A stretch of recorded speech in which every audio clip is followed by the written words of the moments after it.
If more of you supported the show, I'd be less sick of podcasts. Blah, blah, blah. The blah, blah, blah. Sending out good vibes. Blah, blah, blah. Good vibes. Blah, blah, Good vibes. blah. And the blah, blah, blah. Good vibes. Good vibes. 108 breaths of deep gratitude and prayers for guidance and protection. And put on a didgeridoo and shamanic drumming track. Shivers or vibrations and stuff like that.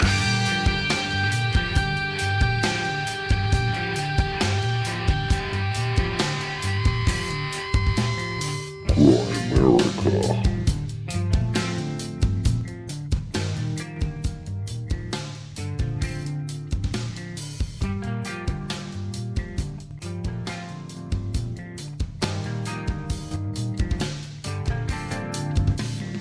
Okay, guys, welcome back to the Grimerica Show. We are going to be chatting to Reaction Recovery a little bit later. I missed this one, so I missed the chat with Mr. Simone. Jeff Simone. But, Graham will kind of fill me in, and I'll listen to it like you guys. When I edit this together after we record this intro, I'll listen to what he had to say. But we got everybody's favorite podcaster, Graham. I can finally legally go stateside Dunlop. How's it going, buddy? Oh, yeah, as of tonight. Big day. Oh, it is? Big day, yeah, today. As of today. Is that official for land crossing? I don't know. I thought it was, but, I kind of just stopped paying attention to all the hoopla because most of it was about the southern border, of course, because there's going to be a wave apparently coming across that. Oh, right. It does. Yeah, that's right. So, but Biden, I think, saved the day and has done what he said he would never do. What's that? I don't know. He did some Trump shit. Oh. Yeah. He's blocking and deporting. Anyways, yeah. I don't know a bunch about it, just what I've seen on Instagram. Yeah, I'm sure there's some pressure all over the political spectrum right now. So let's not get into politics. Okay. But 15-year, this episode was it's been in the can for a while, but it was recorded shortly after my 15-year anniversary. So I thought we should do we've been trying to get into an addiction one. So that's kind of appropriate. And I think we should do more. This one was great, but we didn't get into too much depth about harm reduction and some of the stuff that I'd like to talk about with somebody else as well. So, and we can do that another time. And the legalization aspect. I mean, there's a lot happening in the addiction community right now. Canada's, Vancouver and BC are in the headlines quite a bit. We could get some Coke for CAC. Get some Coke for CAC. Like legal. I know. I posted the picture of the sign outside the store and they kicked it off Instagram and Facebook. Really? Mm-hmm. Because it had all the prices. And I'm still not allowed on Facebook Marketplace. And I'm not allowed to participate in groups, which is annoying because I've been trying to join the cold plunge building group because I've been building a cold plunge tank. And I couldn't join the group because my group activity is restricted. So why is it restricted? Because I'm an extremist. No, I think this one's because now they think I'm selling drugs. Because I posted a sign with a bunch of prices. Because the sign outside the Vancouver store, I don't have it on me right now. No, I know. I've seen it, yeah. But it's like cocaine, methamphetamine, crack, and one other thing. No, there's more than one other thing, I think. Like MDMA's on there. Yeah. MDMA. So there's which was funny because I swear, was it you and I? Me and somebody were just having this conversation. And I was like, no, man, I'm telling you, they're selling this shit in the stores. And I was looking for a link at the time and I couldn't find it. It wasn't you, was it?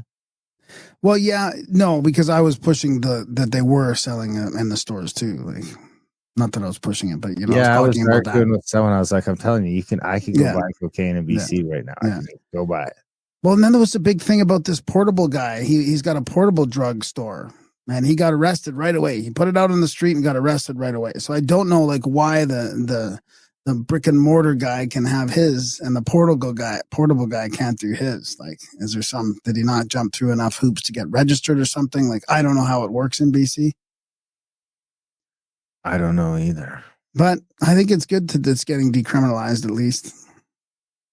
I don't think it's good that it's getting sold in shops. Well, alcohol Well, at least is. it won't have fentanyl in it. Yeah, Yeah. I know. Alcohol is. It's a form of harm reduction, I guess. It's a controversial thing. I'd like to talk about it. Well, here's the thing. I'm fine with that because it's expensive, and they probably will have some rules that they can't sell to fucking junkies. You know What? Like it'll be like alcohol. I'm responsible for you if I fucking sell you booze and let you hop in your car. If I technically in Alberta, remember when we were in fucking UK, what the rule is in the pubs? The law. It's illegal to let someone get drunk. It's illegal to. So, I mean, in Canada, it gets so crazy that if you leave my house party and fucking crash your car, they could sue me. Right. But the bar establishments especially. So, I mean, I'd imagine if someone's going in there whacked out and then you sell them some more heroin. Heroin was on there. That was the other one. And they OD. Are you then responsible for them? I mean, the weed's easy because no one's ODing. But no, you know, what happens then? Maybe it'll be better. Maybe it would be better. But the problem that I have with the weed is it made cheap, shitty, who knows, came from where, but there's like weed everywhere now. Every fucking where, and it's cheap as shit, right? I buy ounces for $40 an ounce now. Good weed. Fucking $40 an ounce? a pound. Wow, I think that was an eighth. That's what we used to pay for an eighth. You could still go to the shop and pay that. This is what I'm saying. You could still go to the shop and pay that. So when I can get cocaine at every corner store and heroin at every corner store and blah, blah, blah, then all these other motherfuckers are going to start mass producing or smoking, whatever, because it's just going to be, maybe it won't because it's hard. You can't grow it. Maybe that's the wild card is you could grow the weed. I don't know, but that's a good point. I mean, I can't even imagine like hard drugs being on every corner like that because really it's fucking addicting, right? Like it's like part of the reason why I went to the bottom is because I got it so cocaine. I got it super addictive. Yeah. And you can OD on that kind of shit. Like I guess you could OD on alcohol, but you'd have to drink a lot of it. I don't know. I guess I'm a freedom guy too though. So what am I to say? Well, I mean, I know Portugal puts a lot into the government heavy involved in it. Yeah. Yeah, I mean, as long as I think if a lot of money gets put into programs and education and all that, but I don't know. It's such a fascinating topic. I used to run my weed in a Ziploc bag, and now I have this, you know, a container. Well, what does that mean? Container for 3.5 grams, and well, just the packaging on the weed is outrageous, dude. I mean, it's fucking whack. Have you heard that meme that in Vancouver you can buy the Coke, but the straw's illegal? Yeah. Well, that was old. That was a long time ago. That was before the sign came out. I mean, I know that's not going to happen in Alberta. I can't see it happening, but that's what I'm saying. It's not just decriminalized. They're selling that shit. Yeah. So as long as they're good on the carding and, you know, it's fine, whatever. But people, you could easily get addicted to crack. I mean, meth. Why? I guess why? You know? Yeah. Crack and meth. I mean, is there a... What do you mean? I don't understand what you're saying. That meth is good? Good thing to introduce. That's not the argument. I mean, nobody's saying any of that is good. They're just saying that... Well, here's the problem with the argument is now that person can sell meth. So where's the legal boundary on selling meth now? How the fuck are we locking other people up for selling meth? I don't understand what you mean. Who can sell meth now? It's still illegal to sell cocaine. That store in Vancouver. What? So what? But I can't sell cocaine. Well, because you're not in BC. Arrested. Well, if I'm in BC, I can't sell cocaine. Here's the weird part. Bonnie Henry still wants to fucking clamp down on the jabs. I mean, she still wants the government workers to be all jabbed. I mean, like... You still have to be jabbed. I can't go to the job site in BC. Oh, it's so crazy, man. On one hand, they're just freedom, like, oh yeah, just do whatever drugs you want. Come to the store and grab them. On the other hand, you don't come into this hospital unless you're jabbed. What weird. One person should be able to see. The thing is, everyone can sell weed. If I wanted to sell weed, I could. It might not be legal, but I could just go. It's easy for me to do. And I wouldn't get like a life sentence, you know. I would just get. Well, now you can too. You can just go in every day, buy your amount from that store, and then go sell it. What if I want to buy a fucking kilo of fucking crack cocaine from the Hells Angels and start selling it on the street in BC for 20% less than the shop, and I get caught? What's going to happen to me?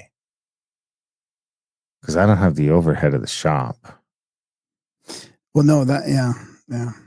But if I get caught, men with guns are going to throw me in a cage.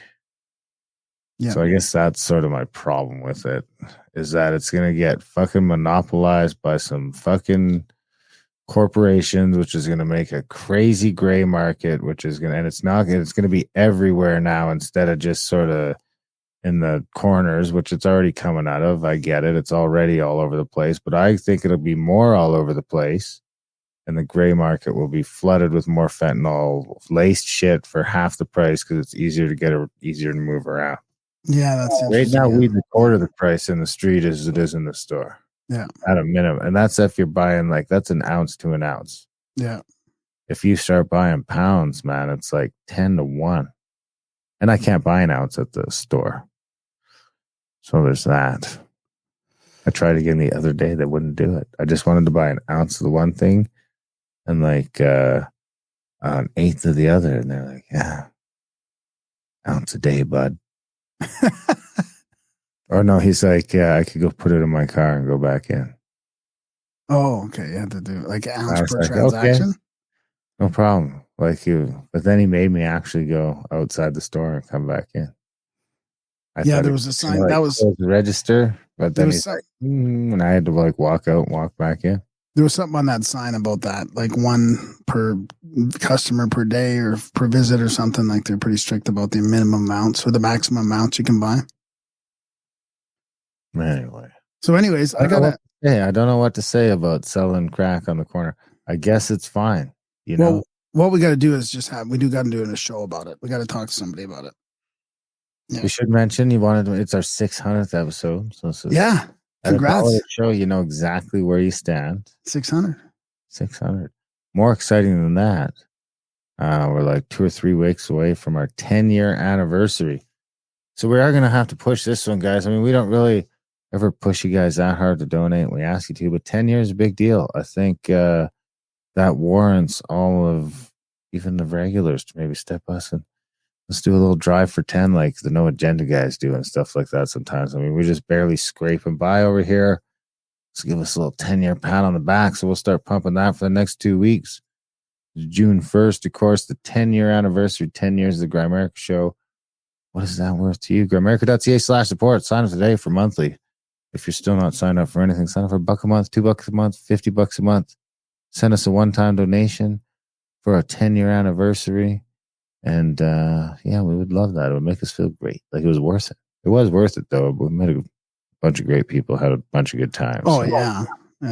Totally worth it. That's the best part is all the people we got to meet and talk to. That's weird looking back on my sobriety, 15 years sobriety, but 5 of that only was before the show. 2/3 of my sobriety has been after the podcast.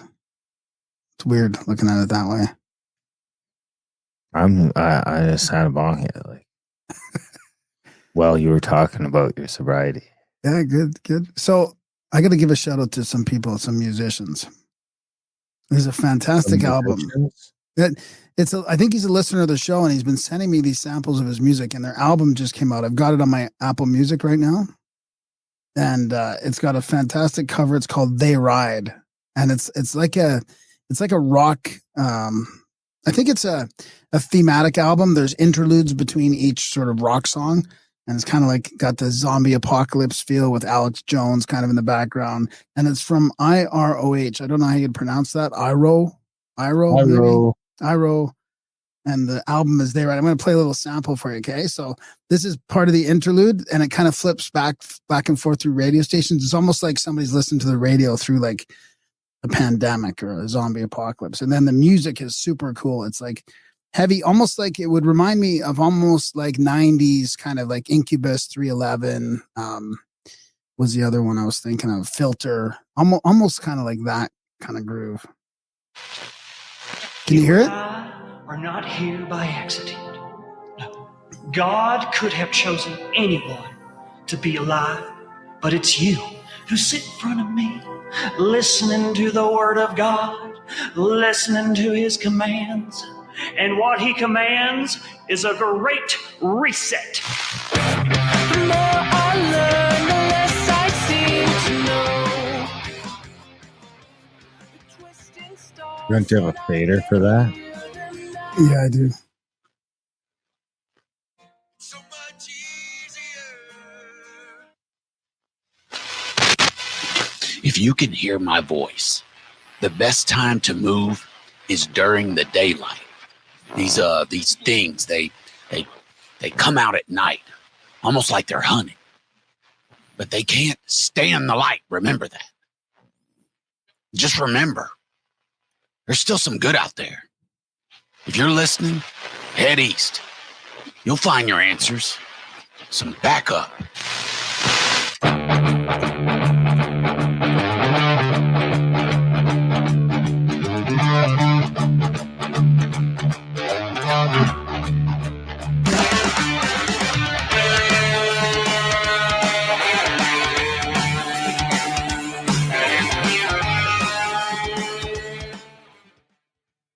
Pretty cool. Just wanted to play a little tad of it. There's a song that song's called In Exile. The next one is The Seed Man. So it's very thematic. Great for our listeners. Check it out. Tell them we sent them. We sent you. Where'd you get that again? It's in Apple Music. It's called They Ride. That's the album. And it was from a listener of ours. Right on. There you have it. Yeah. I just wanted to play that because, sometimes you don't have time to check these things out, but I was checking. I was like, oh, man, this has got a really cool vibe. Totally. So you're getting ready to head down to Washington. Are you excited? Go see Randall and the bros? Yeah, I'm excited to see everybody. Yeah. Host another event. Yeah. I got to see everyone. Speaking of Randall and the Younger Dryas, I got a quiz for you. Since you put me through a quiz a couple of weeks ago, I thought I'd put you through one. Okay. You want to do it? Yeah, man. Let's do it. This is from the CO2 Coalition. Mind you, I've been trying to get somebody from this organization on the show as well. And it's a climate quiz. And the three options for your answers are agree, disagree, or unsure. Antarctica is warming and melting. Disagree. Okay. Most of Antarctica has cooled over the last 40 years. Agree. So, no, that was the answer. Oh. You were right. That was the answer. Next question. Antarctic sea ice is shrinking. Disagree. NASA says that the sea ice extents are increasing slightly. So good job. Got that one. And it goes into like more detail of the answers here. Hurricane numbers are increasing. Disagree. Yeah. There's been no increase in the number of hurricanes globally. Next question. I mean, they say globally. I wonder if there has been in the States. More hurricanes are making landfall in the U.S. Disagree. Okay. There has been a decrease in landfall hurricanes in the U.S. So a good one. You got it right. Next question. Extreme weather-related deaths are increasing. No way. Okay. Way down. Yeah, there's been a significant decline in deaths linked to extreme weather. Next question. More people die from hot weather than cold weather. False. Many more people die from cold than from heat. A lot more. Next question. Droughts are increasing. My stupid Snoop Dogg Martha Stewart lighter I fucking bought is a piece of shit. What was the question? Sorry. Droughts are increasing. False.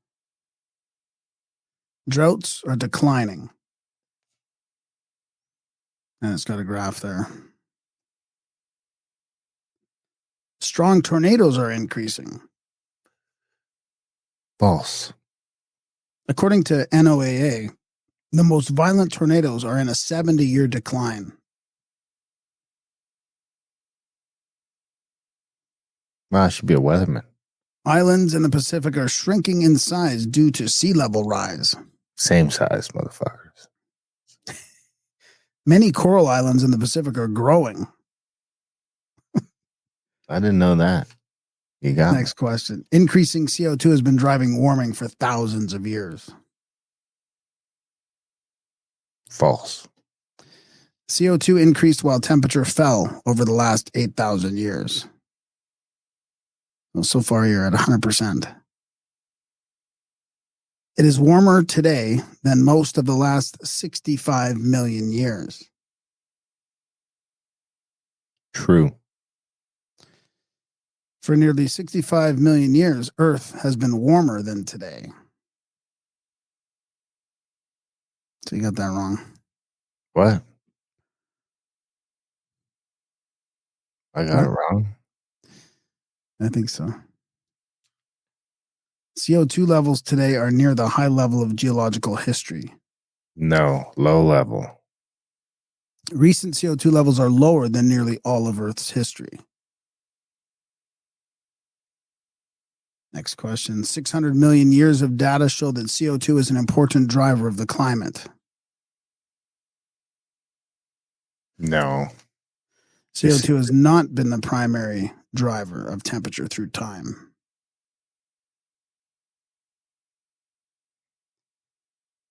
U.S. air quality is becoming less and less healthy. False. Air pollutants are declining in the U.S., so you are correct. Global crop production is in decline due to climate change. No, we're making more food than ever. Crop growth is being fueled by modest warming and more CO2. That's it. There you have it. You did. I think you got 100%. I got one wrong, didn't I? Well, I don't know. I think so. I'll go back there and see. I feel like I might have got one wrong. Yeah, you got the 65 million year one wrong. About it being warm. It's been warmer How did I in miss the past than now. Oh, well, I tried my best, motherfucker.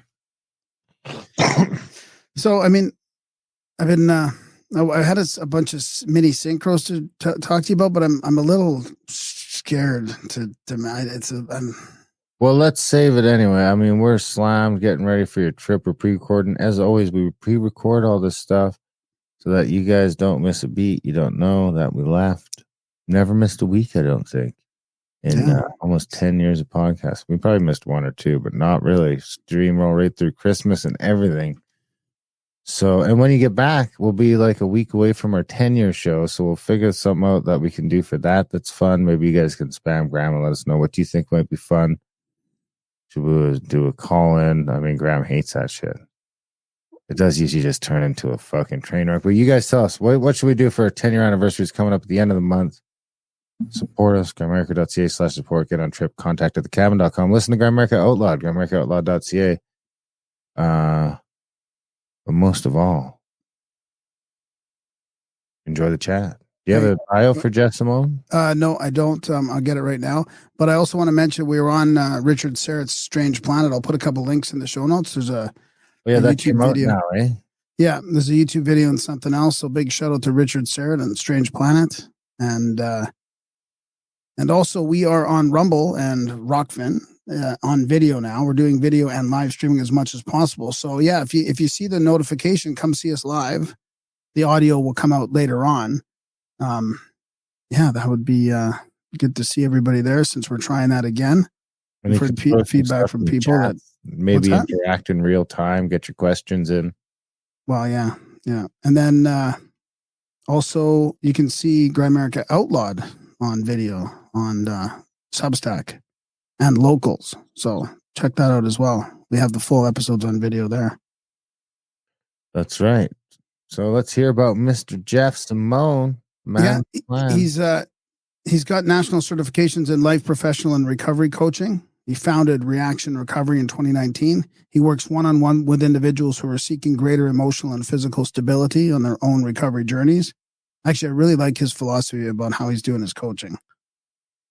His recovery philosophy is based on the biopsychosocial model that incorporates a thorough understanding of biological mechanisms, psychological underpinnings, and contextual factors that integrate the social determinants of health. He's certified as a drug and alcohol abuse counselor, recovery specialist, and has expertise in the major substances of misuse and their effects on thoughts, behavior, emotions, and physical health. He's coached over 200 clients and families and remains committed to helping others achieve long-term recovery. So there, he can become your health consultant, recovery coach, or can simply provide psychoeducation related to his areas of expertise. There you have it, guys. Enjoy the chat with the one and only Jeff Simone.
Jeff Simone, thanks for joining us on Grimerica. How you doing?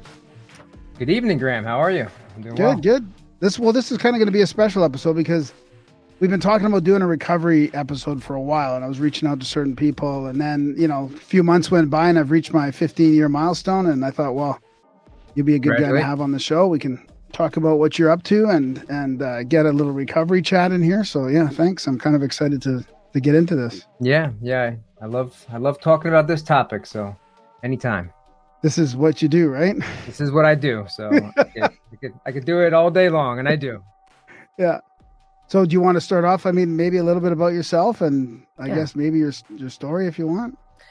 Yeah, I can give a little overview of me. I mean, I'm Jeff Simone. Some of you guys might know me from social media. I mean, I'm most active on Instagram. I try to show up to other platforms where I can, but I have a wife and I have 2 little kids, and they get the lion's share of my time and attention. And it's tough to be everywhere all at once, but I certainly do try my best. I mean, first and foremost, I'm a father and a husband in long-term recovery. Like when somebody asks like this, like, who are you kind of thing, right? It's like, that's the first part of my answer. I used to define myself entirely by my career. Right. And now I only partially define myself by my career. So I'm recovering from a 12-year opiate and amphetamine addiction, among other things. And I've been fully abstinent from all mood-altering drugs and psychoactive drugs, with the exception of caffeine, since 2016. Nice. And I'm grateful for that. And congrats again on your 15 years and huge accomplishments. And on any given day, I do feel recovered past tense from that obsession. So we say like we're in recovery, but in terms of like recovered from that obsession of drug addiction, that obsession that just ran my entire life, really, my entire 20s. I didn't draw a sober breath. There was not a full 24-hour sober period in my 20s. So like whatever you want to call that condition, I feel on any given day, right? You have to treat it every day, but I feel recovered from that, from like whatever was happening during those years. By formal training, I'm a doctor of clinical pharmacy with a focus in psychiatric pharmaceuticals and dietary supplementation. I am state credentialed as a peer recovery specialist. I'm formally trained as a substance abuse counselor, and I'm nationally certified as a professional recovery coach. So those are my pieces of paper for those of you that care about that sort of thing. People like in our field, sometimes don't, but there are many who do. So I will usually throw that out before I start digging into like my own stuff. Yeah. So did you go to school for like your doctor part during your addiction and stuff? Like how did that sort of fit into your, because a lot of your issue was around opiates, I guess, right? So I did, yeah. Well, that part, the pharmacy, dietary supplementation, pharmaceuticals, all that was I was intoxicated the entire time. That was my 20s. I spent my 20s doing that, and it's amazing what we can get done. Yeah, I work with people now. It's the same thing. I mean, you see like the entire spectrum of it, and it's like you can. I mean, if we are focused on one thing specifically, and it's like sometimes this addiction, as long as it doesn't get disrupted, I think it's like Keith Richards has that quote where he says, where someone says like, "Do you have a drug problem?" And he said, like, "I used to have a drug problem, but now I used to have a drug problem, but now I make enough money." That's what he said. So like his point was like the problem was when you don't have any money, and then all the things that happen. Now that's partially true, and that can certainly speed things up quicker. But I guess my point is, a lot of folks, especially before the fentanyl wave, now I couldn't have lived the life that I lived then now, with the poisonings that's going on right now. But a lot of folks, especially with opiates, I mean, it can that tolerance can grow slowly over long periods of time. And if there's no reason to ever run out, right? Or if that period of, oh crap, I can't get any, just doesn't happen, which is a very rare situation, right? It's like not many people are situated like that. And I'm not saying that I was any better or worse. It was just, I was in a field where I had full access to all that stuff. Yeah. So there was never a time that I was off, so I just slowly brought that dose up, right? And until eventually I was taking over 1,000 milligrams of oxycodone, and that was a very slow, gradual process. This is back in the OxyContin days. I remember when I was first taking 180 per day. That was a big deal. I can remember that vividly, just thinking like, oh fuck, 80, 180, because it was $50 back then too. This is like a little bit before I got into pharmacy. So like when I was still buying from a dealer at that point, that's a lot of money when when you're like a 21-year-old and you're paying that kind of money for a habit and realizing that you're chemically dependent. I mean, I can get into some of that. Now, I work in the recovery space. So both I'm not in pharmacy. I left pharmacy completely. I work in product development. Okay. So I help like design and implement digital and automated products, to expand access to care, to improve health outcomes. And then I also run Reaction Recovery, okay, which is, I think, where you found me. And, coming across on social media. Yeah. Which is a, one-to-one counseling and health coaching program for people in active addiction, or in early recovery, who just want to live meaningful and purposeful lives, and they want to feel better faster. And I really, really love what I do now. Yeah, thanks for that. It's interesting how the times, and I heard you talk about, I'm trying to remember, I should have looked up your guest's name, but you have a video on your website, and it's a or I don't know if this one is, but it's with the guy that you met in treatment, actually. Shy. He's awesome. Shy. It's quite an interesting chat, and you guys talked about how the environment plays quite a role in this, or maybe it was on your other show where you talked about this. So like the era that we go through, like I hit my bottom in 2008, basically. Okay. Thank God I hit my bottom. Yeah. Which is another thing we'll get into later on a little bit, but that was probably like you were talking about the Oxy. That must have been what, early 2000s, that sort of stretch of when Oxy was before fentanyl, but kind of where Oxy was going crazy. So I took my first OxyContin. I mean, Vicodin and Percocet, that was probably like, 2000, 2001, maybe 2001, 2002. I didn't get into OxyContin until probably 2003 to 2004. Yeah. Because it got reformulated in 2009. And now I could talk, we could have a whole episode talking about like Purdue Pharma and that those are the worst human beings of all time in my estimation. But those guys had the technology to make that product tamper resistant back then, right? But they didn't. And then once that was running off of patent, then they reformulated it. So all those OCs went to OPs, and you couldn't actually crush it the same way. It turned into that wax. You couldn't dissolve it. You couldn't inject it. So is that what tamper resistant means then? Is you can't put it in another form, kind of? Yeah, yes. Everybody was just like licking off the coating. You would, crush it up, and of course, you just have this mound of 80 milligrams of oxycodone powder, which is way better than if you have a 5 milligram Percocet, which a lot of people used to crush those things up. Right? But it's 99% Tylenol if it's Percocet. So you're breaking up this huge mound of powder, and 99% of what you're snorting up your nose is acetaminophen. Oh my god! So who wants to do that? Now a lot of people do it at first, and then it starts to burn, and then your nose gets all screwed up, and then people just move on to something else, or at least that's what was happening in the early 2000s. It's a little bit different now.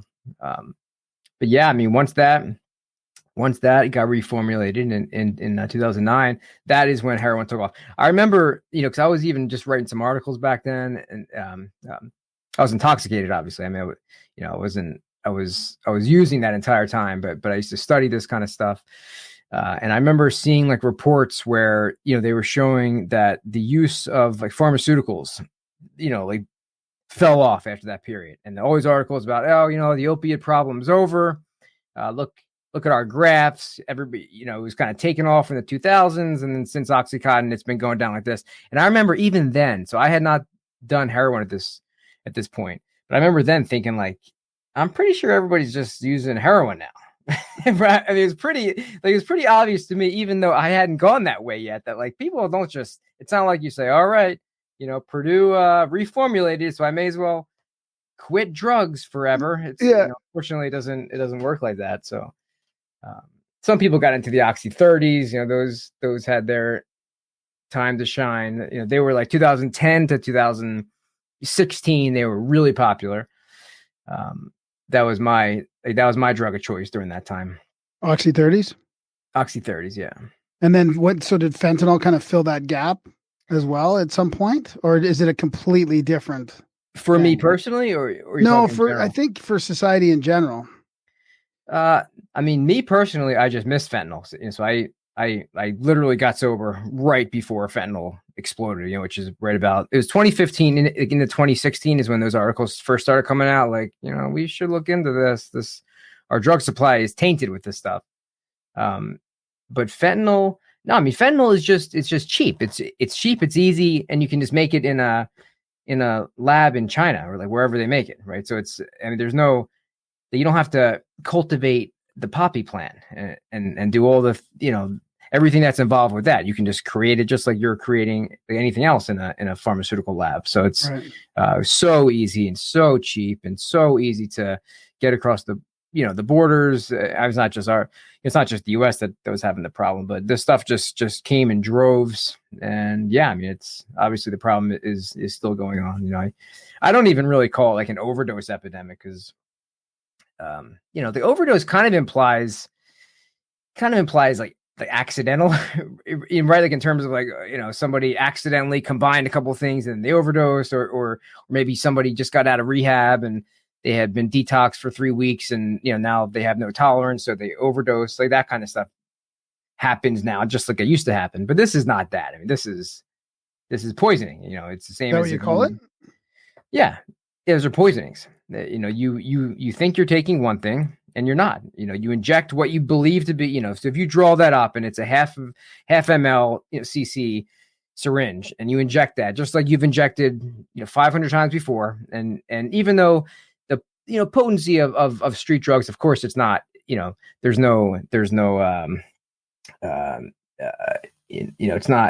not being monitored by the FDA. Okay. So that you are getting something just a little bit different, but you're not getting like a different drug typically. Like if you're getting heroin, before, this is for all of time, since the invention of the hypodermic syringe all the way up until 2016, 2015, 16. If you're injecting that, you kind of had an idea of what you were getting. Maybe it was laced with different things, maybe it was cut with some different stuff, but this was the first time that it was a whole different drug, and it was just it was a game of Russian roulette. You know, it's like 9 out of 10 times you would get what you expected to get. 1 out of 10 times you would get this, and yeah, if you got the wrong drug at the wrong time, you just died. Wow. So you kind of predicted the opioid epidemic would continue back then. I didn't predict fentanyl, but I Right. absolutely predicted the heroin explosion. I mean, that was anybody who was paying attention at all, you know, because I was on the pharmacy bench at that time. I mean, it was so obvious, like what was happening, just with like, holy crap, you know, people are going nuts over this stuff, and and I've worked in every cross section of this country, every socioeconomic class. I've worked at it's like it did not matter. It did not matter. People reacted the exact same way to this stuff, no matter where you went. You know, they just might have been dressed a little differently in certain areas. I knew that this was going to be a gigantic problem. Yeah, I certainly didn't predict fentanyl. Yeah. So I kind of missed that whole thing. I mean, when I was hitting my bottom, it was mainly cocaine and alcohol and ecstasy and kind of that kind of scene. Yeah. You know? But I know that I thought a couple times about pills, and I thought,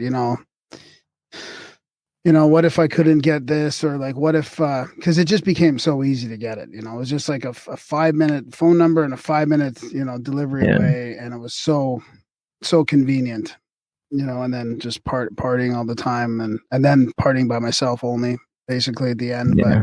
But how it goes, but I'm kind of glad, I'm happy that it happened, and I'm happy that I hit my bottom, and I'm happy that I didn't get into the opiates as well. I met a couple people that, couldn't get clean. They've been in and out of recovery so many times. And for some reason, I just felt like it clicked for me when I was in there. I was like, holy shit, I got to get rid of alcohol too. Like, I just wanted to get rid of cocaine for a while. And then I was like, me and a few guys had this little chat, and we all kind of came to the realization, like, this has got to be everything. Like, no weed, for me anyways, no weed, no alcohol. Like, and you were in like a rehab when you? Yeah. So I went to rehab. Yeah.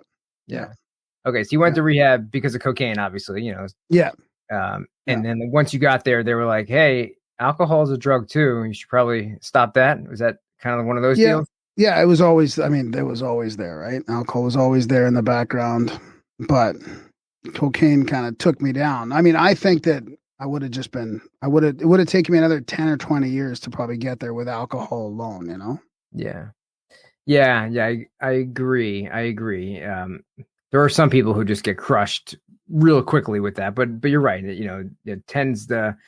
Alcohol tends to take longer, of course, and it's uglier, man. I mean, like those, like in your 40s and 50s, it can really get ugly, with folks, and just like a lot of physiological stuff that you might not necessarily see with say like with heroin, for example. I mean, if like a young person's doing heroin today, and half the time it's fentanyl nowadays, it's like they run into all kinds of problems. But the problems aren't necessarily like, their kidneys or their liver shutting down. It's going to be they accidentally overdosed and someone's going to Narcan them, and should they or shouldn't they be on opiate maintenance, products. The conversation is different and also, okay, and I'm generalizing here, but the types of problems, right? If you're talking about like a younger person who gets kind of swept into the maybe stimulants, but I'm talking about opiates, the types of problems that they have in their life, it might be different, right, than somebody who's been drinking for 30 years and now they're 47 and they just got their 4th DUI and their wife left and took the kids and they served the divorce papers, and it's like that picture, that classic picture looks different, and I remember I was actually court ordered into rehab in 2013. This last time, 2016, I did not go. So I've only been there once. Like you, right? You said you've only been there once? Yeah. So I was court ordered there. This was 2013. I was living out in Santa Monica, and they were kind of getting a little bit maybe like new agey with the drug courts, right? Like not everybody was doing that at the time. It was kind of like a new thing, and Kamala Harris was the attorney general out there, I remember, and I don't know. Yeah, they were just doing things like a little differently, and they did drug court anyway. It was kind of, because my stuff was serious, and they're like, basically, you either stay fully abstinent, like in this place, and they're testing every day, or else you're going to jail. And I did that. And I came out. Well, okay. So first, like when I first went in there, and it was open. So it was Oxycontin, Adderall, Soma, and Xanax. All right, that was my cocktail. That was my everyday, all day cocktail. So I knew I had problems with those things. Definitely the opiates, because that's what I couldn't stop, or else I'd get sick. I knew Adderall kind of had me, in terms of like I had to do it every day. Yeah. But it didn't really make me quite as physically sick. So it was a little bit easier to justify, well, I don't need rehab for this, but the oxys I did. And then they started talking about alcohol right away. And it was the same thing, right? It was like, look, I haven't drank in years, which is kind of true, because that, like alcohol, adding that to that cocktail I just talked about, it just kind of screwed it up, right? So it's not like I didn't drink because I was morally opposed to alcohol. It was just that fifth thing just didn't really mix well. But it goes better with cocaine and ecstasy, in a lot of ways. Alcohol, cocaine, and ecstasy is a nice combo. You're right. You just got to find what works for you, I guess, is what we're saying here. So they said, no alcohol. And yeah, I remember like resisting it, kind of like you did, and somebody like made like some so they said, like, why aren't you doing that? I said, well, because I don't have a problem with that. And they said, well, if you don't have a problem with it, then it shouldn't be hard not doing it, for a little while. Right. Like, and they kind of gave like the example, somebody said something like some baked good. It was like Cheez-Its or something. They said, like, like, are you addicted to Cheez-Its? And I was like, no, like, I'm not addicted to Cheez-Its. And they said, well, so if I said to you that, for you to get over like an opiate addiction, part of it is just that you can't eat Cheez-Its right now. And you might not understand why, but you got to just trust me on this one. And then like, if I come out, if I walk by your house tomorrow night and I see you like in the corner sneaking Cheez-Its, well, maybe I would suggest that you do have a problem with it. Something like to that effect. And I said, okay. So I guess like the idea is that part of recovery is being able to trust that somebody else might know more than you in this moment about what you should do. And it's like, if this person that knows more than you also suggests some other drug, right? Even if you don't have a problem with it, if they say, hey, look, I think you should not do this right now, and then we can at least, just give yourself a chance to sort of separate from everything. And that if you can't do that, then I think that's a bigger sign than whether or not you actually had a problem with that particular thing or not. Yeah, that's a good point. That's why the group thing and listening to people with experience in recovery is so powerful. I went to those meetings in early recovery at the place even, and I heard these old timers talking about it, and heard so many people with their kind of relapsing stories to talk about how important abstinence was. And I believe them. I was like, okay, like this. And I was open enough to like listen to the advice. That's huge. Yeah, me too. And when I talk about that now, I mean, I do, because that's like the spiritual component for me. And I can only talk about it that way because it doesn't make any sense. Like I'm a science guy by design, right? I was sort of, educated formally that way. So my mind does go there naturally. But when I think back about anybody that used to say anything to me, I always had an answer for them, right? Just something, some reason that they were wrong, or at least some reason that maybe this worked for you, but my case is different. You don't really understand. But for this like one moment in time, and again, like, this had to be something, this gift from the universe, right? For this one moment in time, I was just like listening to other people and just doing what they said without like fighting back or giving any of my smart ass answers, or just not being me, the way that I had been for 30 years, just not get out of your own way, just not being that guy. And it's like, how do you explain that? Right. I mean, no, I did hit a bad bottom. And you talked about bottom, and and there's a lot of, even like the social media space, and there's a lot of debate in general about recovery. But the idea about bottom, it's like there will be a question like, do you need to hit bottom, right? And it's like, can we? Well, certainly that we can try to help people. And that's one of the things I do, by the way. I try to help people like before you necessarily have to do that. But I will say that there are advantages to hitting rock bottom, right? Totally. If you're still alive.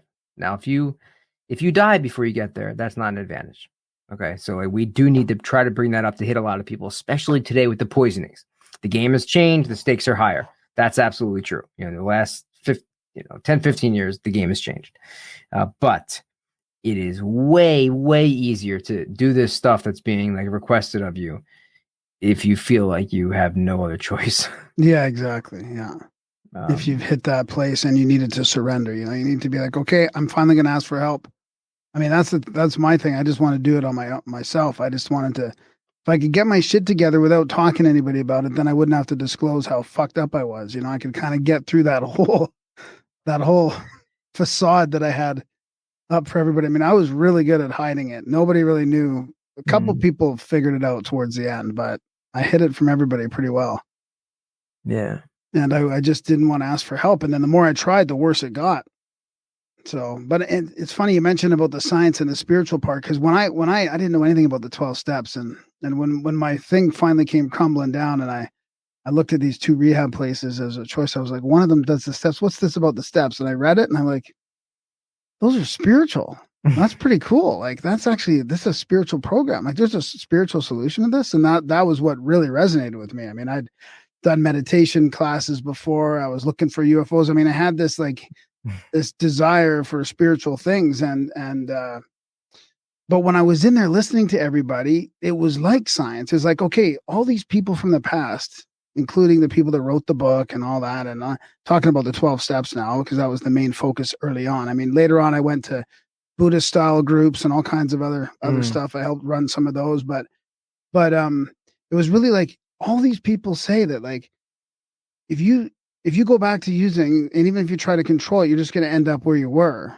They all are saying this. Like, it's got to be like, I know it's anecdotal, but from an evidence point, like, they're all saying the same thing here. They've gone out and tried it and it doesn't work. So maybe I should pay attention to these guys. Yeah, like, it isn't that. I mean, that right there is just a miracle too, because I actually had that same experience, but I was less into that stuff than it sounds like you were. I mean, I was, I hadn't seen a church in 15 years. I hadn't seen, just anything that felt spiritual to me, right? Of course, spiritual equal church. I didn't know any better at the time.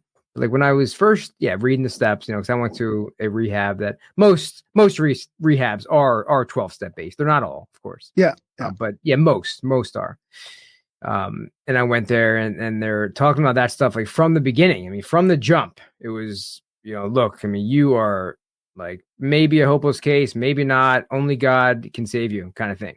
And it's like, you kind of feel like that message, or at least I would have thought that message would have fallen on my scientific ears at that moment and been like, oh, you gotta be kidding me.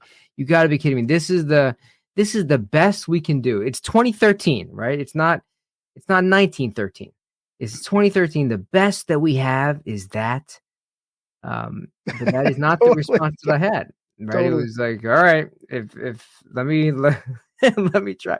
I remember just laying in bed. God, I was so sick because so even back then, 2013, that they wanted to give me Suboxone, and I'm not gonna, I'm not saying that any buprenorphine based products are good or bad. Okay. But I did not want to do it. I've been on and off Suboxone, not prescribed, but I always had it. Right. And if I ran out of my stuff, I wasn't just going to be sick. Right. Yeah. I was always going to just take that for a couple of days until I can get my stuff back. So I was very familiar with the drug. I knew all about the drug. I knew about, transitioning. I knew about going back and forth. I knew about detoxing from the drug. The one time I was on it for like a month or a month and a half. It was just the way that it worked out. But anyway, so the guy was not doing that. Okay. So I just detoxed, and they had me on just, like huge amounts of like Ativan for 3 or 4 days. And I still wasn't sleeping. And I remember just staring up at these like recessed lights that that were like flickering. So like, they never like really shut off. It would be like a really faint flicker like in this place. And I remember thinking that like that was God. This is God talking to me and kind of trying to flick some message at me at 3:30 in the morning when I wasn't sleeping. And so I remember all those thoughts very clearly of just trying, like, because I was so sick and I was so desperate. And man, like when you're in cold turkey opiate detox, the world looks so shitty and everything looks so bad. And then it's like that you can't remember ever having not felt that way. Yeah. So it's like there was never a time when I felt joy or felt any kind of even like average feeling, like without drugs anyway, is what like I was thinking. I'm like, when did I ever feel okay without drugs? Yeah. Or was I like 12 maybe? And I was having a good time. I was like, maybe I didn't even feel good then. Maybe I never actually felt good until I took this stuff for the first time. So anyways, that went on for a long time. Oh my God. And that is that like desert time, that I talk about, and I talk about it all the time. It's, I think everybody goes through this to one extent or another. I have a special heart for the opiate folks, but everybody, to one extent or another. And it's this period of time, right after we're freed from bondage. That's the like analogy of you've been freed from bondage, freed from slavery, and then now you're just dropped into the desert, and you got to do your 40 years in the desert, right, to get to the promised land. And it's like those are hard days, weeks, months, years in there. And because at this point everybody, people like in your rooms are still clapping for you, but just the world in general, like you're out of the rehab, you're out of your little bubble, the world is happening. I mean, they're still trying to collect money for rent. You still got to pay your taxes. The car still breaks down. The wife is having this problem. Your girlfriend leaves you. Your job, dissolves and you get laid off, right? Like, all these life things still happen, and you have to somehow survive in this like desert space where things just feels really kind of blah. And that's hard for a lot of people. Yeah. That's that time that a lot of people fall off. I mean, that's where your program comes in, right? To help. So that's where I try to, inject myself is right there. Right. So I think we as a treatment industry in the West have done a good job getting people separated from these drugs, like over the last maybe 20 years. Like the last 20 years, we've kind of like restructured like the approach. And I think that we've done a good job, right? So, that 0 to 28 day mark, we're keeping people inside the little facility, and the insurance company pays for it if you're fortunate enough to have insurance, and you stay in there and you're surrounded by people who are all doing the same kinds of things, and we're doing okay there. But man, is there a thud, right? Is there a thud that when you go from that like residential type of setting, so that inpatient setting, back outside? And I don't care if you're still doing outpatient treatment. I don't care if you're still doing it is just the idea of not being there anymore. It's hard. It's really, really hard. Some folks plug right into like a 12-step fellowship, like you were talking about. Okay. Now I'm a 12-step guy. Okay. I was indoctrinated that way. I was taught, that is how recovery was introduced to me. I've made some incredible, friendships in there, and the stuff that you see inside these groups is nothing short of miraculous.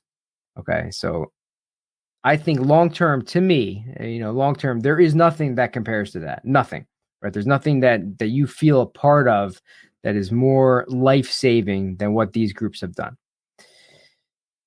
That being said, a lot of people just won't do it right away. Yep. They just won't. And it gets so easy to say, well, they just don't want it badly enough. And if they were in enough pain, they would go there. And it's like, yeah, I mean, there's some truth to that, but you have to have worked in this industry for a long period of time to understand that a lot of people just don't, for whatever reason. And I think that we're too quick to just write them off and just kind of say, well, they're just not willing. They're just not willing. So they need to go out and try it their own way, and then maybe they'll come back. And again, there is truth to all that stuff. But I think that we can provide services, that we can do something to try to catch these people, right? To try to catch these people where they're in a spot where, maybe they just need a little bit of something. Right. So I mean, I talk about these like pillars of recovery, things that we need to focus on in those first couple of years, and certainly community is one of them, and community for a lot of people in the beginning, at least, is these different fellowships, these different groups. So it doesn't have to be 12-step. It could be, there's all kinds of stuff. There's online communities now that seem to be working well for some people. I mean, there's the smart recovery. There's the Buddhist ones, recovery, Dharma, refuge recovery. There's a bunch. There's all those guys. And again, some of these online communities too. They're not as well established, and naturally, I kind of scoff at that sort of stuff, right? But again, I've talked with enough people now who find some solace in these groups where I don't, because what the other thing is, and we could talk about this stuff for hours, by the way. There's just so much meat, to these discussions nowadays, because it feels like everything is controversial. One of the reasons I think that, so maybe somebody like you, okay, or somebody like me, somebody who got brought into an inpatient rehab setting, you were probably relatively severe.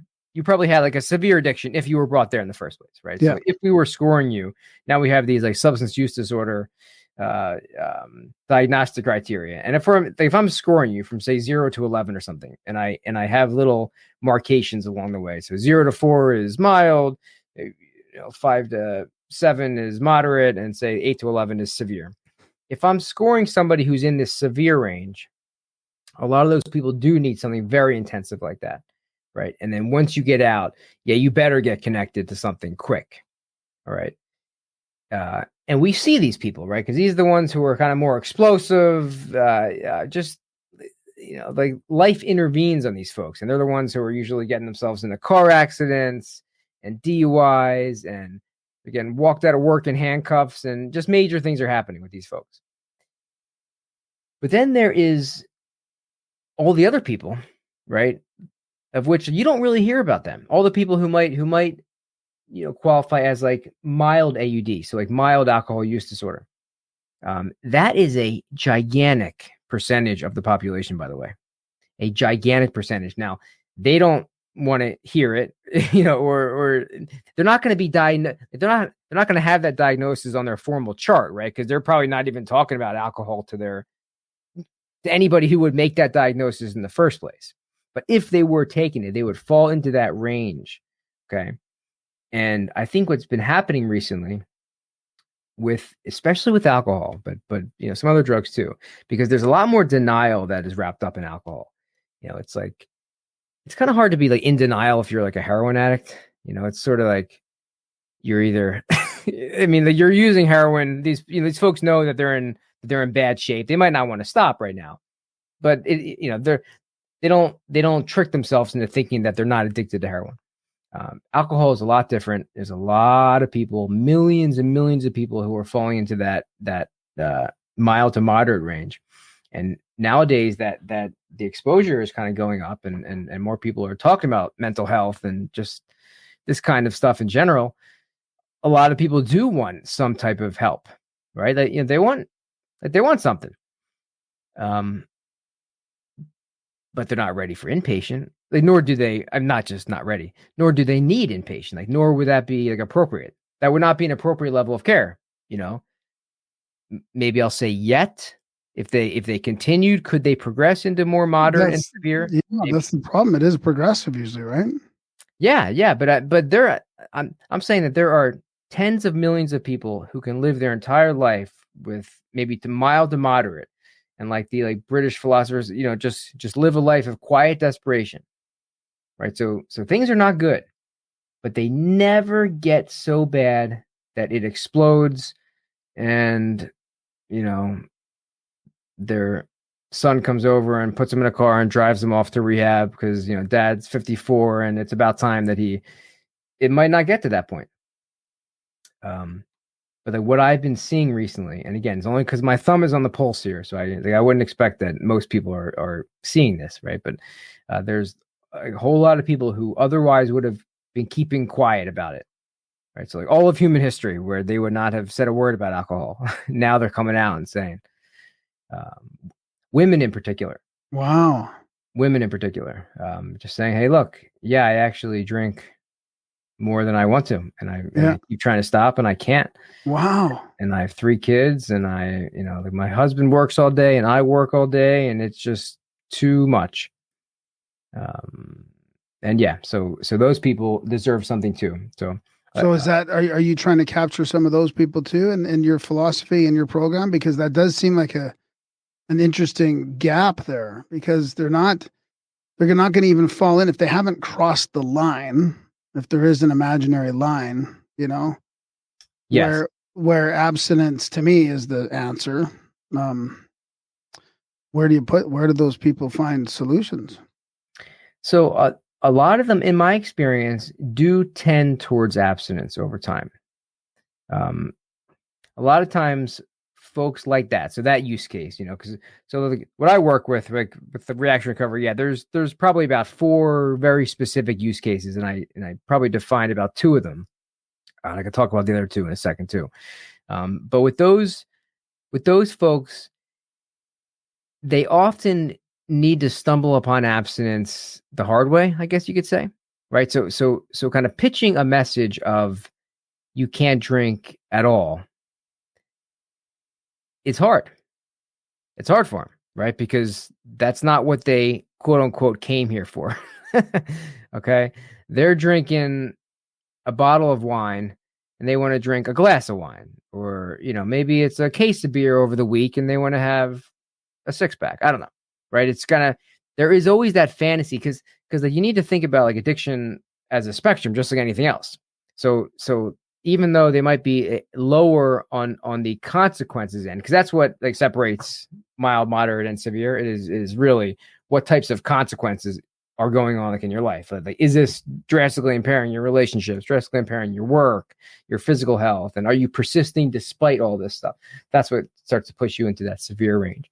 But if it is something that's more mild to moderate, they have the same obsession that somehow, someday I will control and enjoy my drinking, right? That same exact thing is there. It's just that the consequences of not doing it aren't quite as explosive, right? So you might not get that, you might not fight the police officer and get thrown into jail that night, like somebody else would. But something else could happen over time. So with those folks, I have found that they gradually tend towards full abstinence. It just might take a little while. So do you, where do you try and how do they try and find their balance then? Is it still sort of following your 12 things? Will that help for those people too then? So for me, that particular person that I just described, I don't really work with that use case too often. Yeah. Too often. The reason that, that I even went there is because I was talking about the online communities. That was kind of that little segue. So like a lot of people can scoff at those communities and say, this is ridiculous. That's not going to work. This is, you got to do. And then I guess that was my long answer to the question of like, do those things work? And it's like, well, I think for somebody with a severe use disorder, simply plug it into some new online community. I mean, there's certainly no like literature to support it, or very little anecdotal, if any anecdotal. So I would never support anything like until I start seeing it with my eyes or reading it in clinically vetted journals. Short of those 2 things happening, I'm going to be skeptical. But I can say that there's a lot of people who that can be their entryway to something. Yeah. Right. Yeah. I start getting on here, and that is a way that I can feel not alone. Yeah. Because I'm telling you, like a lot of these people they're not going to walk into your AA room down the street No. and hear about, Mary who has cirrhosis of the liver and who's still drinking anyway, and she's yellow, and like they can't relate to that, right? Because they feel that is way too extreme for my little problem of just a couple of glasses of wine a night that I would rather not be drinking. And that's your number one rule too. So I mean, it makes sense. What's that? Community? Yeah. Community is number one. Everybody, because it's like if you don't have that, if you don't have community and connection, is really if you don't have that, everything else that you're just going to be, swimming upstream. Yeah. Right. So number one thing, first thing has to be connect this person to something. Now there are folks, somebody that I'm working with right now. He's awesome guy. Man, I work with just some of the world's greatest people. And this guy, he was using 7 grams of cocaine every day. 7 grams of cocaine. Yeah. I mean, I just dabbled in it. You're more of the cocaine guy, but I couldn't even wrap my head around that. I'm like, that is, first of all, it's like $100 a gram. I think I'm not as up with all the prices, but I think when I was using it was 100 for 3.5. I think. So that's 200 for $200 a day back in 15 years ago. Yeah. So all right. So $100 a gram is probably not too far off the mark. Either way, it's a crap load of money to spend every single day on this stuff. And he's, just doing all kinds of things to get the money. And he's been doing that for a while. And this guy, and I've been working with him for a little bit. I work with a lot of folks before they actually fully stop, by the way. Right. So the one of these, I was talking about these like use cases. One of them is people that are severely addicted that are not yet ready to check themselves into a rehab. Yeah. Right. And it's like, there's a whole lot of people, just because somebody is medically indicated and qualifies for a certain level of care, like a certain acuity level, doesn't mean that they're going to accept it if it's not forced. Plus rehab. I mean, that's a whole change. I mean, you got to go somewhere. You got to turn your life off for 28 days, basically. Oh, it's a big deal. I mean, I barely know anybody who just goes there completely voluntarily. It's almost like I was court ordered in, it's almost always because you're getting forced in there somehow. The wife says, if you don't go into rehab, I'm leaving you. Your mom says, if you don't go into rehab, you're getting kicked out of the house. Your job says, if you don't go away right now, you're getting fired. It's like something big time is happening. But there are all kinds of people who, by all measures, they fit the diagnostic criteria for severe substance use disorder, and they are severe, and they need inpatient treatment, but they don't want to do it. And then the question is, well, do we just subscribe to the thought of, he just has to hit bottom, and that when he's ready, he'll go? And I guess my point is that I think we can offer something before that has to happen. Right? Yeah, that's a good point. Somebody's ready. Probably a pretty good niche or a gap there that could be filled. There is a gap. And so what does that look like for somebody? Because I mean, I tried to quit over and over in my head. I was like, okay, I'm not going to use tomorrow. And then before the night was even done, I already had my stash for tomorrow. I'd already stopped quitting that night. I mean, I'm working with a guy right now who is taking Dilaudid, 8 milligram Dilaudid, which is very similar to the 80 milligram oxycodone if you're doing that opioid equivalence conversion. And he's taking 35 of those per day, right, which is an astronomical amount of opiates, 35 8 milligram Dilaudid. And I've been working with him for a month now, and he really hasn't changed his dose at all. Okay. So I mean, I worked a whole lot of miracle stories and success stories, and then there's a whole lot of these. Now, these can often convert into the miracle stories on the other end. Okay. But I guess the point is, so that is the counseling part of the program, where it's like the question is, does this person deserve anything? Does he deserve counseling? Does he deserve any kind of level of care just because he is ready to stop? He wants to stop, but he just can't. And he refuses inpatient treatment. And everybody tells him medical detox is indicated. You need a medical detox. That's the only way you're going to do it. You cannot possibly cold turkey off that. I mean, it's just opiates, so so it's not. There's not really the like seizure risk there. If somebody was just fully chemically dependent on alcohol or benzos, then I don't take that person on, by the way. But when it's like this, you could say that it's impossible for him to do it on an outpatient level. And I would say, fine, but does this person still deserve anything, right? Somebody that they can talk to who does not have an agenda, right? It's like, I'm not there every time.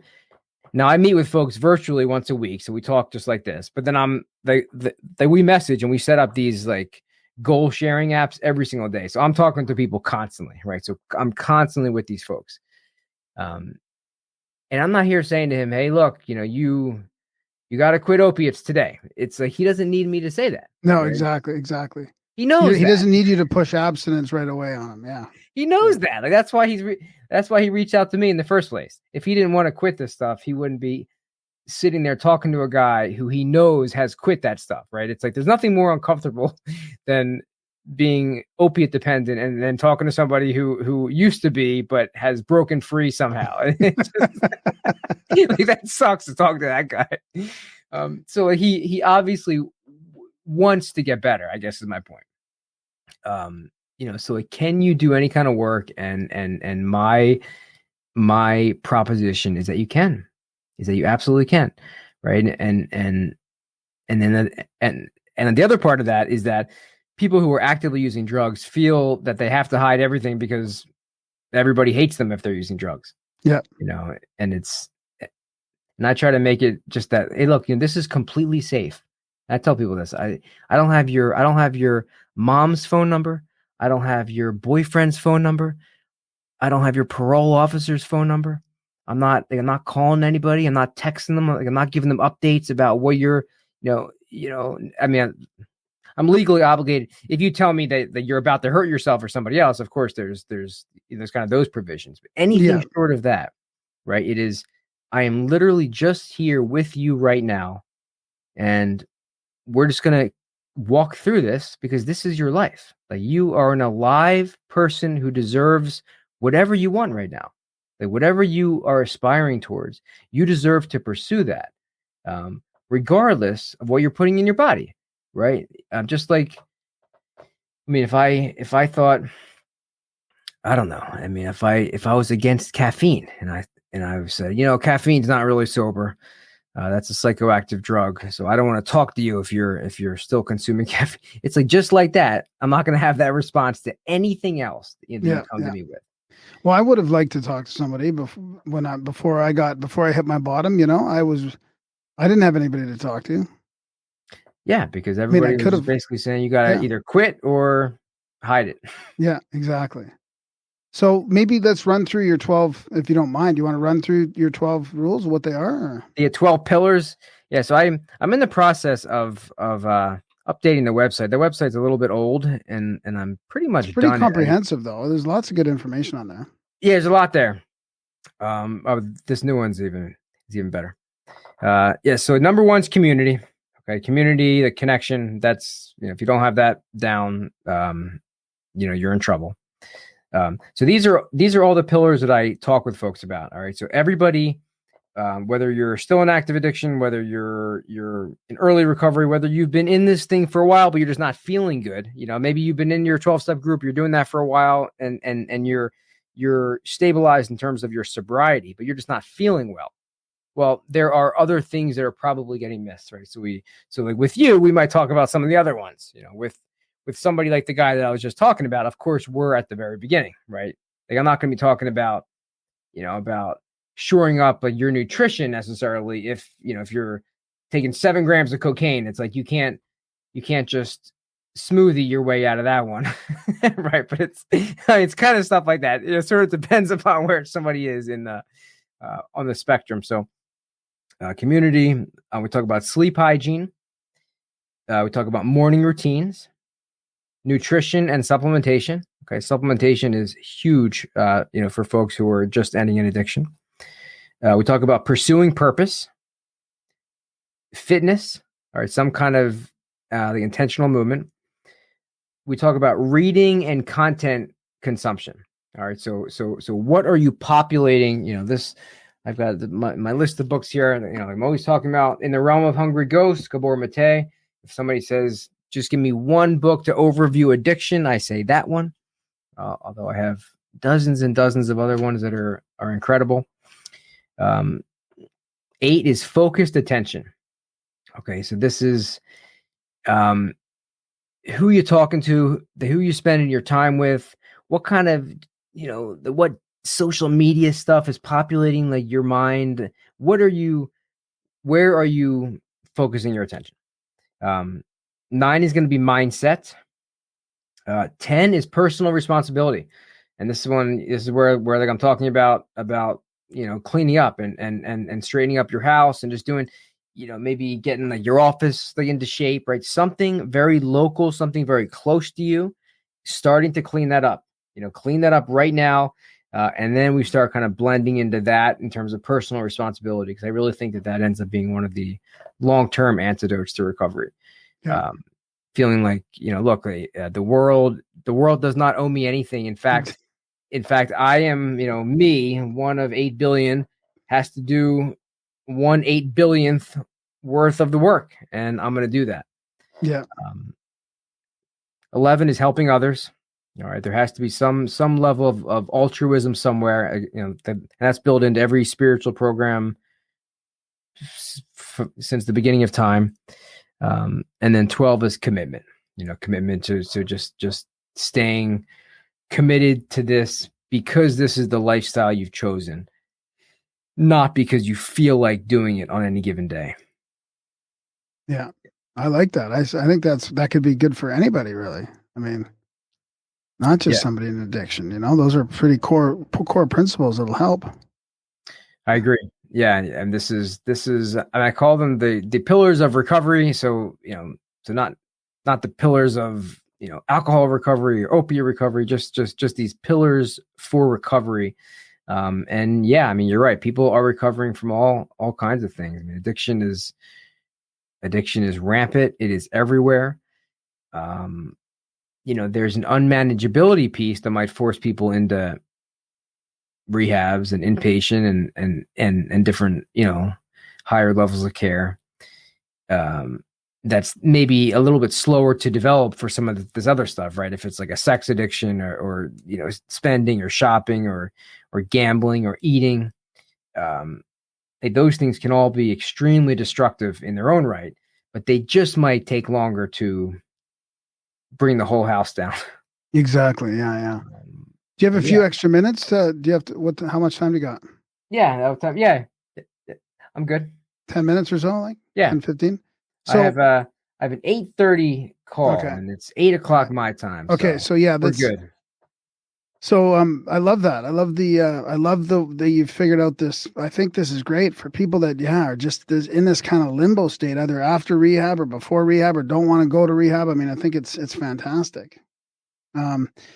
I did want to kind of pick your brain a little bit about harm reduction and stuff, and maybe also talk about like why is I mean, we are losing the fight for addiction. I mean, and just so people know, like, I think the percentages of people, and I don't know if this is a year, if they use a measurement on a year or whatever, but can you throw some of the general stats out there for people like people that stay sober or clean or sober? I think it's 5% out of treatment, something like that, 5 or 10%. 5% is a number that I have seen floated for a while. That over the first year, 95% it will relapse back onto the specific thing that brought them in there in the first place. That's a pretty commonly quoted. Stats are hard in this industry though, because not just because it's hard to collect the data. A lot of people think that, right? They say, you can't study 12-step groups or different places because they're anonymous. It's like, that's not true. They do. They have Cochrane reviews. They do study these. The reason it's hard is because we don't have any medical consensus, clinical consensus in terms of the definitions of these of success, right? So everybody has their own slight definition of success, because it's even we can't even agree on what sobriety means. Yeah. Right. So what are you going to say? Like 95% success rate. What does that mean? 95% sobriety? How are you defining sobriety? Yeah. Are you like, what specific compounds are you putting in there? Are you talking about like prescription medication? Is there a certain level? So it just gets so strange to define, and it's getting even harder these days, right? Like there was a time, I mean, just even talking about harm reduction, there was a time 20 to 30 years ago when everybody pretty much agreed on the word sober, right? Like if you were especially in a 12-step group, but anywhere else, if you talked about, I am a person in sobriety, you know, I am living the sober, everybody kind of has an idea of what that is. Not today. No, not today.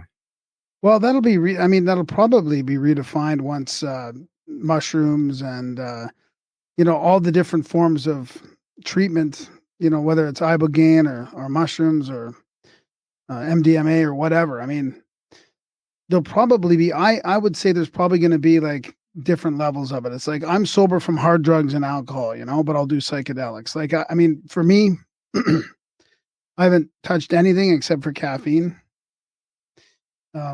But I'm open to psychedelics. Like maybe I'll try mushrooms one day, but I know I don't want to fucking do coke or alcohol. But if it's sort of mind expanding, I kind of have that as a different category in a way.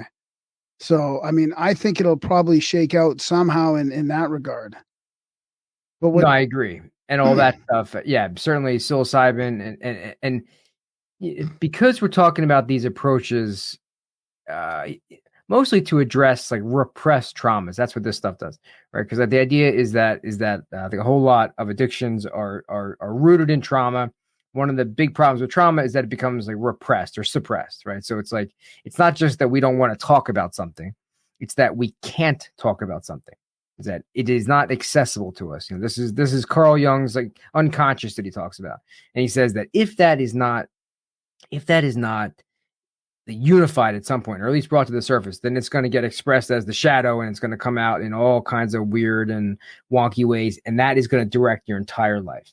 So then he's kind of saying everybody sort of has that to some extent, but folks that have experienced like severe traumas, which a lot of people in addiction, if not all, have had some type of trauma past. If there is something that allows you to access that, then should we lean on this tool? And of course, posed like that, the answer would be yes, right? So it's like the thing. So all this stuff, it's going to come down to like, to thine own self be true, right? Because if you're talking about psychedelics, so whether it's, let's just talk about psilocybin because it's a little bit easier. If you're talking about psilocybin, the impact and the effectiveness of that will entirely depend upon set and setting, right? So it's, what are you doing it? What are you doing? Who are you doing it with? Who is holding like your space right there? Who is the facilitator? Like the facilitator is going to matter more than anything else. Now, if you just hear, oh yeah, so psilocybin is going to cure my depression if I microdose it, or cure my trauma if I take blank number of, and you and your 3 friends go into your basement to do it, that don't count. That doesn't count. That is not you. That is you getting high and you trying to have just some kind of trippy experience, right? But it's like, if you try to use this stuff like it's a tool, like it's a spiritual and or clinical or psychiatric tool, well, then that's a whole different, whole different situation. And I completely understand that. Yeah, I agree with you. So what about harm reduction then? I mean, I heard you talk about how your views changed on it a little bit.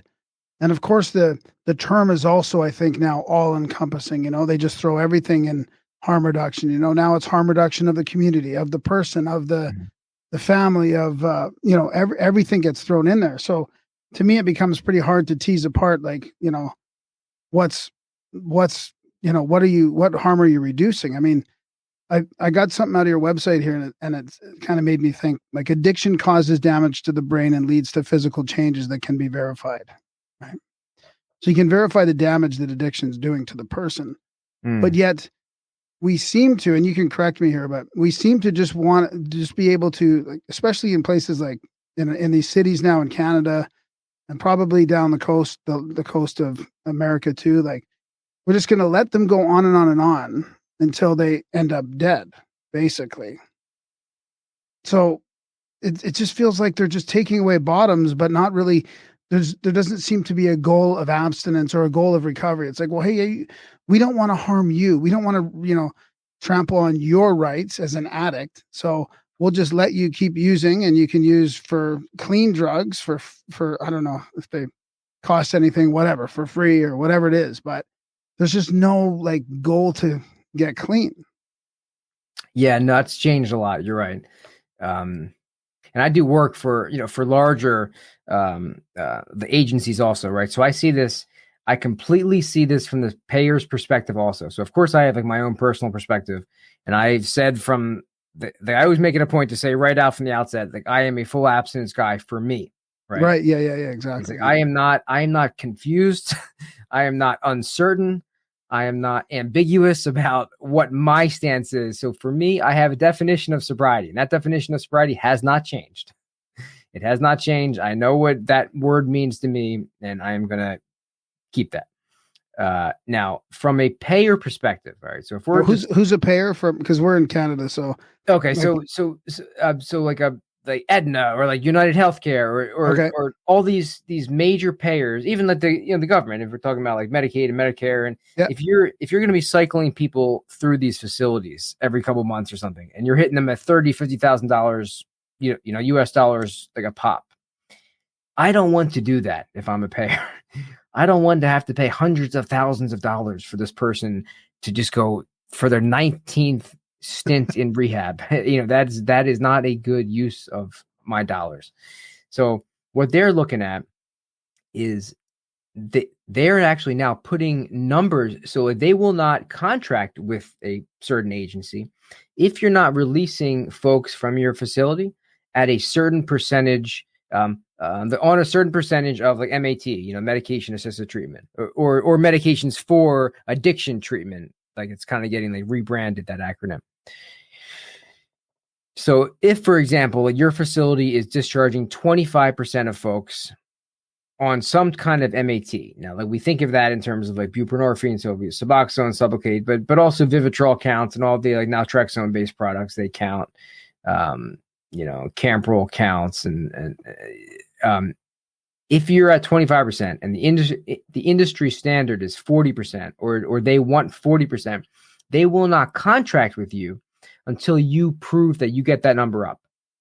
Okay? Because from their eyes, and I'm not even saying this in terms of like this is a corrupt system. I'm not saying that. I'm saying like I understand it. It's right? just the way it is. Yeah. I mean, if I was paying that, I wouldn't want to keep doing $50,000 every 3 months. So if I have you under my care for a couple of years, then me as a payer, I am more interested in what is your health going to look like for those couple of years, right? If you're 27 years old, I care about you from 27 to maybe 29 or to 30. I don't care about you when you're 80 or 50 years from, the next 50 years of your life, how you're going to fare. That is not my concern. So what has the best and the highest likelihood of keeping you from relapsing back on the heroin, if it's heroin or fentanyl, what has the best likelihood to keep you from relapsing onto that drug and to keep you from fatally overdosing? Well, that is going to clearly be some type of opioid replacement therapy, right? So like buprenorphine, for example, Suboxone, that will absolutely be the answer. So the insurance plans will absolutely support that. Because if you're just talking by the numbers for a short period of time, because the short-term data, now I just said 3 years, it's actually 6 to 12 months that they look at it. So from 6 to 12 months, the likelihood that you will not relapse is much higher if you're on one of these drugs than if you just go cold turkey out into the community. So that's why they do it, and that's why they pursue those paths. And then there's people like maybe me or like lots of other folks who are out there who say, hey, look, I was on huge amounts of this stuff and they wanted me to be on it too. And I'm not, and I didn't. And, I'm like recovering to good purpose. And I would kind of prefer this particular lifestyle. And I think at least maybe you should give it a chance. So I guess in terms of like now, like harm reduction, of course, is an umbrella term, and there's all types of things that fall under there. And I am supportive of nearly all of them. But in terms of opioid replacement MAT strategies, so like buprenorphine-based products, I would always prefer somebody at least gives abstinence a chance, maybe multiple chances. Okay, to really, really give that a shot. But I'm thankful that we have these options out there because, these things save a lot of people and folks who have tried and they just can't do it for whatever reason. And this is sometimes they might stay on that for an extended period of time. Sometimes it might just give them a little bit of a break, right? And okay, now you don't have to buy your drugs in the street anymore. You don't have to inject with toilet water from McDonald's, for the bag of black tar heroin that you just bought around the corner. There are a lot of advantages of taking a prescription medication than living that lifestyle. So yeah, that makes sense. So do you think, when we look at alcohol and how where that's come over the last 100 years, and how alcoholism, I wonder if you were to tease away alcoholism, if that was any better, with it being legal and accepted and all that. And now we're on the verge of, weed getting approved, getting, legalized almost everywhere. Mushrooms are close around the corner. Vancouver's already got given approval to 2 places to make their own cocaine in the back and sell it. Oh, I didn't hear that. Vancouver's always cutting edge, though. That's where that's where I got sober. Oh, Vancouver? Yeah. Was it the downtown east side or no? No. Okay. I didn't make it there yet. No, and that's what he talked about. Well, we have Kensington in Philadelphia is very similar. It's the only other area that I know that is truly comparable to Kensington is the downtown east side of Vancouver. Yeah. So, with all this legalization, like, do you think it's just going to, like I used to think, and I probably still do, that, the drug war wasn't working as it is, and we're losing the battle against it anyway. So we might as well legalize it and try and, try some other things to help people. But then I think about alcohol and I think, well, it's really hasn't worked for that either, Yeah, I don't think it's gonna. Certainly decriminalization. I've been a proponent of decriminalization for a long time. That is absurd. Just because somebody, this was my thing too. I got arrested for just. It's a long story, but basically taking drugs and using them myself, right? So like, there's always been a part of my mind that thinks like, I just wanted to use drugs, and if they were legal and if they were available at 7-Eleven, I would have walked in there, and bought them instead. But you guys forced me to steal them, so. But so decriminalization, I think ruining somebody's life because you pull them over and they have a gram of cocaine on them, and now they have a felony on their record and can't get a job. And yeah, that is horrible. In terms of legalization, I don't think it's going to do very much right now. I actually have a lot of thoughts about cannabis. We don't have time to get into them. I think cannabis is not nearly as innocuous as everybody loves to make it out to be. Right. I think cannabis is going to become a huge problem. I work with a lot of people where cannabis is already a huge problem. I work with a lot of folks in Canada, and for some reason, well, not for some reason, Canada was ahead of a lot of folks in Canada have just been doing this like it's like they're just drinking caffeine, and it's not caffeine. It is not. There are things that are happening here, and this is not your father's weed. Exactly. Yeah. It's not. The stuff is the Anna Lemke, she's an incredible the addiction researcher. She talks about cannabis, and she says that what's going on now, and again, this kind of started with Canada and then trickled down into the States and is really sweeping the US too. For something to be an addiction crisis, you need 4 things. You need unlimited quantity, unobstructed access, increasing potency, and endless novelty. And those are the 4 things that you have right now with this cannabis wave, because it's just getting better and better and newer and more potent, and you have it in this form and it tastes like this and it looks like this, and it's just so exciting, right? And people are having all types of problems. But do I think legalization is going to have any positive impact on the addiction crisis? No, absolutely not. Do I think it's going to negatively impact it? Yeah, probably not really either. You know, I think that I think like addiction is just going to do what it's going to do, regardless of whether things are legal or not. But I love decriminalization. Yeah, I think you know, putting somebody in jail or ruining their life because they choose drugs is terrible. Right on. Well, this has been fun, man. We should do it again. We'll talk about weed, get into some other stuff. Maybe, we'll yeah, I think we have a lot more good topics. Yeah, we could certainly do a part 2 here. Yeah, 6 or 9 months. Yeah. Tell everybody where they can find your stuff and where they can get a hold of you. Yes, my website, which is live and active, although we are in the process of revamping it, is www.reactionrecovery.com. Again, I'm on social media. I'm most active on Instagram at Reaction Recovery. I try to show up there in some respect, right? And posting or some stories and topics pretty much every day. I have season 1 of a podcast out. It's called Surviving Opioids. There's 22 episodes. There's some good ones out there. We talk about supplements. We talk about opioid use in pregnancy. I have a great interview with a woman who lost a son to a heroin overdose. Jude and John Trang. They wrote a book, Opiate Nation. That's an incredible episode. So all that's on the website, though. There's some pretty good stuff out there. Right on. Thanks, buddy. I'll link all that stuff in the show notes, and we'll keep in touch. All right, great. Well, thank you for having me on. Yeah, right on. Take care. Appreciate it. Take care. Bye.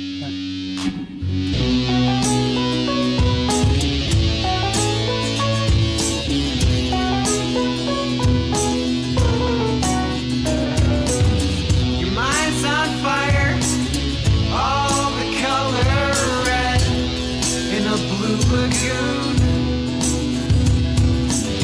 In a storm in Bermuda, you've dive bombed into a seashell swoon. Maybe your easiest dreams make sweet perfume.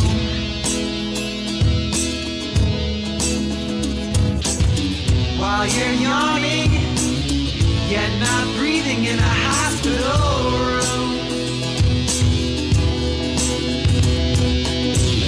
Should I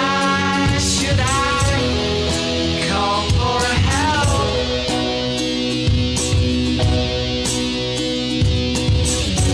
We are drowning in this ocean swell. Let's start from scratch. Quit living these lies and become unattached. The idea of some far-off future is the fuel for your worries.